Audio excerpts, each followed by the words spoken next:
오늘 본문에 보면 보아스가 등장하면서 모든 일꾼들에게 축복을 빌어주는 대목이 나옵니다.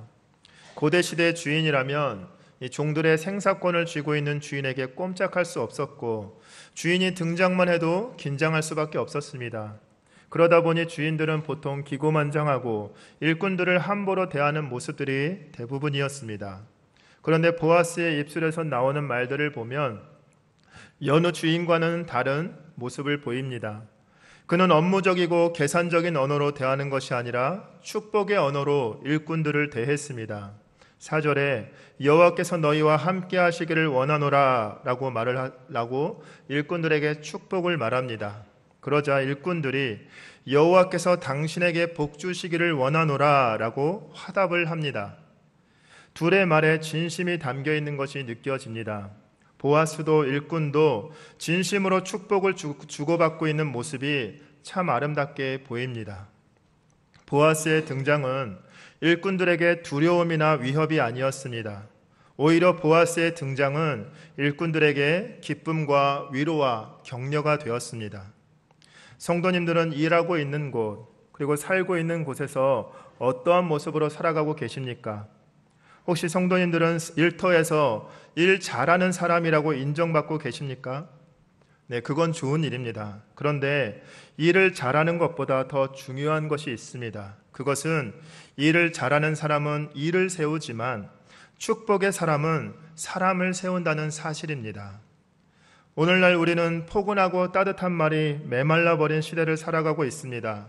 사람 간에 오고 가는 언어가 축복과 용기와 격려의 말보다는 메마르고 앙칼진 모습으로 나타납니다. 이런 시대가 된 만큼 더욱더 보아스와 같은 축복의 사람이 필요합니다. 험한 시대를 살아가면서 시대가 험하다고 말하기보다 오히려 그런 시대에 보아스와 같이 축복과 위로의 마음으로 살아간다면 우리로 인해 더 많은 이들이 축복을 얻고 위로받고 힘을 얻게 될 것입니다.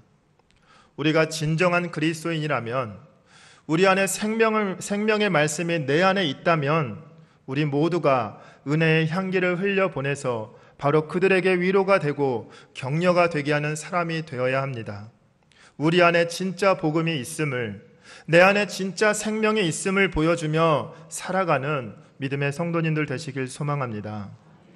인생의 지나온 길을 뒤돌아보았을 때 일은 딱딱 되어 있는데 사람들이 다 쓰러져 있다, 이렇게 돼 있다면 제대로 된 인생이 아닙니다. 일이 완벽하게 되지 못할 것 같아 보여도 사람을 세움으로 함께한 사람들의 복을 누릴 수 있다면 그것이 더 복된 일인 줄 믿습니다. 우리가 지나간 자리에 사람이 쓰러져 있고 일만 세워져 있는 것이 아니라 일도 사람도 세워져 있는 놀라운 축복이 있길 소망합니다.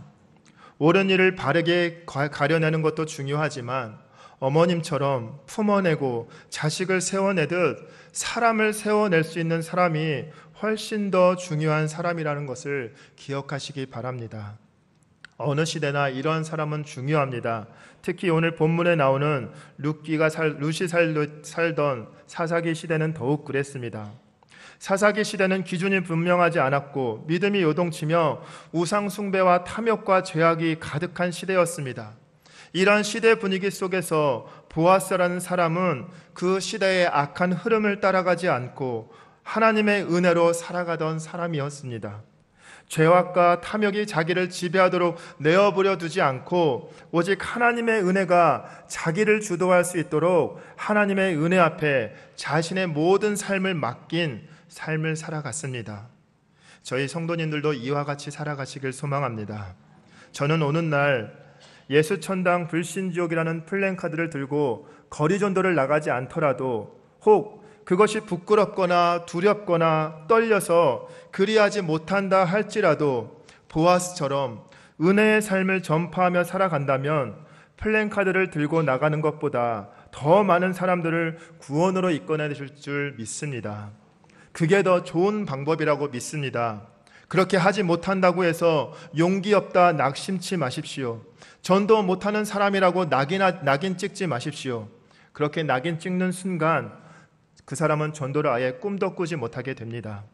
전도 못하는 사람이라고 생각하지 말고 하나님의 은혜를 흘려보내는 사람이라고 생각한다면 하나님께서 전도의 열매는 자동으로 맺힐 수 있도록 은혜를 베풀어 주실 것입니다.